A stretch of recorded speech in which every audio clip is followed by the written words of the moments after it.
Nasawi ang isang 10 anyos na batang lalaki sa isang sunog na tumupok sa kanilang bahay sa Barangay Sibao, Calabanga, Camarines Sur noong Lunes ng umaga, Mayo 5. Ayon sa Bureau of Fire Protection, Calabanga, natanggap nila ang ulat ng sunog bandang alas 12 ng tanghali. Tupok na ang bahay nang makarating sila sa lugar. Napag-alaman na may hinatid sa Naga City ang ina ng biktima at naiwan ang magkapatid. Nakalabas ng bahay ang isa sa kanila habang nagaganap ang sunog.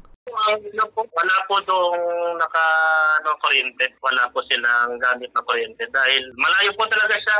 Iniimbestigahan pa ng BFP ang sanhi ng sunog. Kaya sabi ko, mag-ano lang po kami padala ng investigador. Kaya lang ng mga after 10 minutes po, tumawag ulit na mayroon pa. Kaya nakarating po kami doon sa area, mga sa 12:35. Tapos po, upon arrival po, sunog na po talaga yung bahay. Dahil siya made of combustible materials lang po. Parang yung mga bahay na maliliit lang po sa bukid.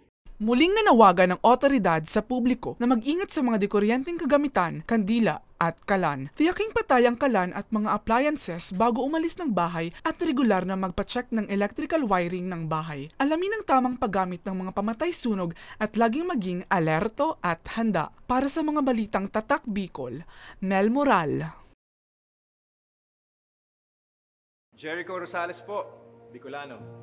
Ngunyan takaypuan, kitabang at kasurog sa edukasyon, sa kalusugan at kabuhayan sa panahon ning sakuna. Ang ako Bicol, katabang at kasurog ta sa pagtaok scholarship sa mga aki na nangangaypuan. Katabang at kasurog ta sa kalusugan, kasurog sa pagpasar ni Eddie Garcia Law. Bilang ermano ng bawat Bicolano, ang muya kong party list may plano.